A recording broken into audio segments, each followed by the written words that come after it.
Nagtinolang manok po kami dito. Ayun po. Hindi ko na napakita yung kung ano mga Ricardo. Ito naman talagang pambansang ulam ng mga Pinoy. Kaya alam mo yun ako alam mo yung lahat niya.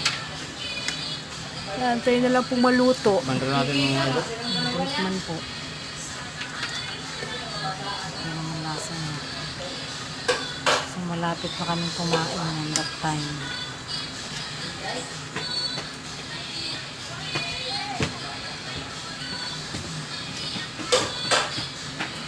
Thanks for watching guys. I love you all. God bless. Ayan, patapusin muna natin ang oras nito at parang hindi pa yata siya masave. Pero napakasarap po ng tinolang nito. Nakakatakang tingnan. Mainit ang sabaw.